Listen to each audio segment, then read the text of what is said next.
चलिए बच्चों, स्वर्ग बना सकते हैं, यह रामधारी सिंह दिनकर जी ने लिखी हुई बहुत ही अच्छी कविता। आज उसका मैं आपको सारांश बता रही हूँ। पहले मैं आपके साथ कविता पढ़ती हूँ, आपके लिए कविता पढ़ रही हूँ।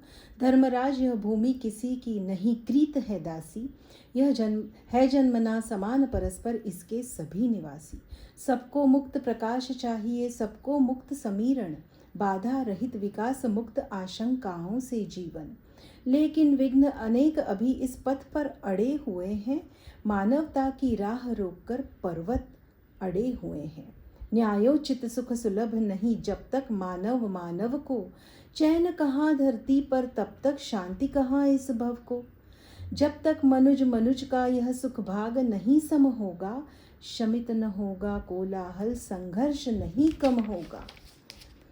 उसे भूल वह फंसा परस्पर ही शंका में भय में, लगा हुआ केवल अपने में और भोग संचय में। प्रभु के दिए हुए सुख इतने, प्रभु के दिए हुए सुख इतने हैं विकीर्ण धरती पर, भोग सके जो उन्हें जगत में कहाँ अभी इतने नर।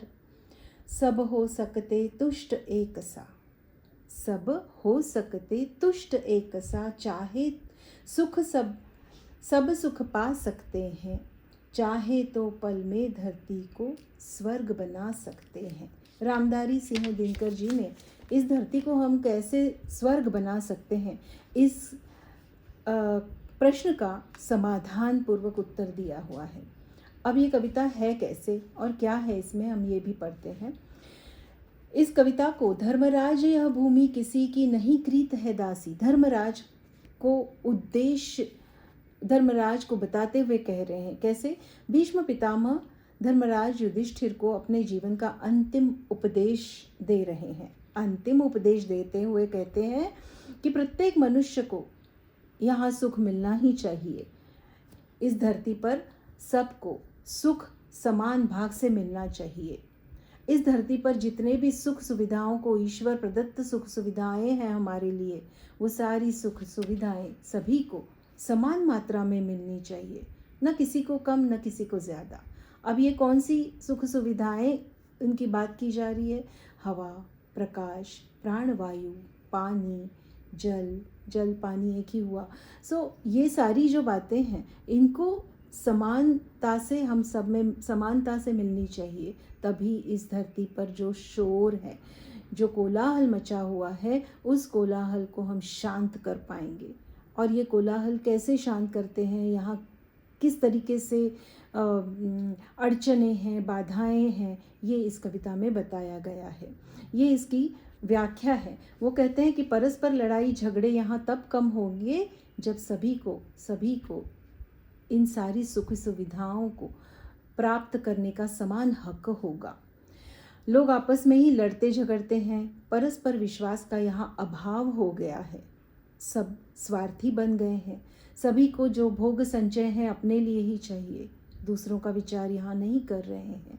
इन सब को हमें निकाल देना है, बाहर करना है और सारी सुख सुविधाओं सब के लिए होनी चाहिए। यह यहाँ पर रामधारी सिंह दिनकर जी ने कहा है, जिस तरीके से हम इस धरती को भी स्वर्ग बना सकते हैं। स्वर्ग की परिभाषा हमारे मन में वही है ना, कि जहाँ सबको सब कुछ मिल रहा है, सब खुश है, सब सुखी है, और उसी तरीके से सुखी और आनंदी जीवन यहाँ पर सभी को मिलना चाहिए। अब यहाँ पर ऐसा भी उन्होंने बोला है कि वो कहते हैं कि इतने अधिक मनुष्य इस पृथ्वी पर है ही नहीं जो कि सारी सुख सुविधाओं को लेकर के समाप्त हो जाएगी।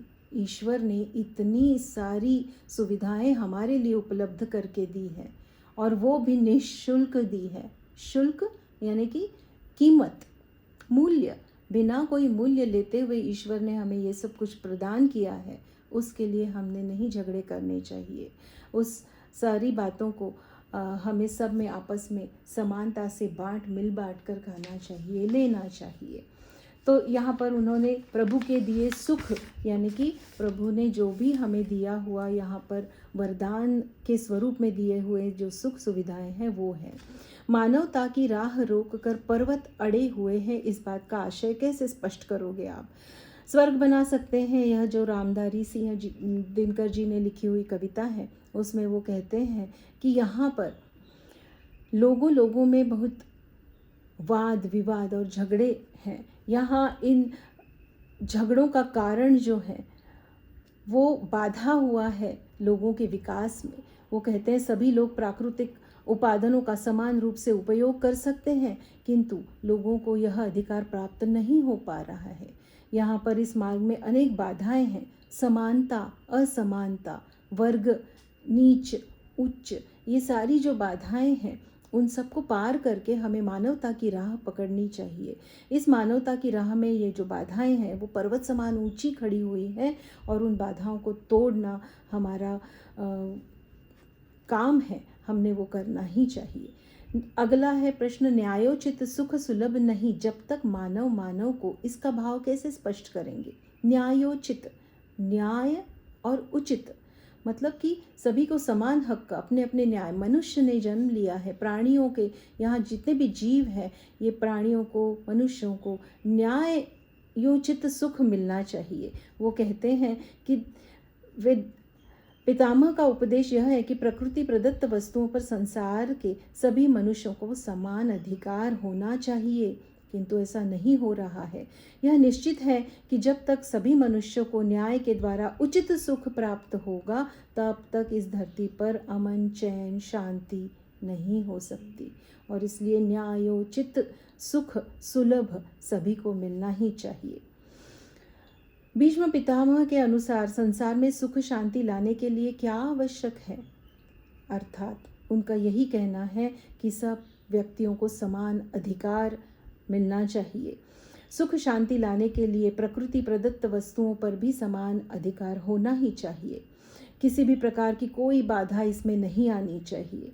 ईश्वर ने जो भी हमें दिया है, इतने सब सुख बिखेरे पड़े हुए हैं सब जगह, धरती के सारे लोग उन्हें भोग नहीं सकते, सब भोग सकते हैं। इतने लोग ही कहाँ हैं कि वो ख़त्म हो जाए? ये प्रकाश, ये हवा, ये पानी, सब कुछ यहाँ इतना है कि सबको समान हक मिलना चाहिए। इस प्रकार सुख शांति की प्राप्ति हमें हो सकती है और यह धरती जो है वो स्वर्ग हो जाएगा। बाधा रहित विकास, इस बात को हम कैसे, इस आशय इसका कैसे स्पष्ट कर सकते हैं? पितामह, भीष्म पितामह युधिष्ठिर को अपना अंतिम संदेश देते हुए क्या कह रहे हैं कि सबका विकास होना चाहिए, सब उन्नति के मार्ग पर चलने चाहिए, सबकी उन्नति होनी चाहिए, प्रगति होनी चाहिए।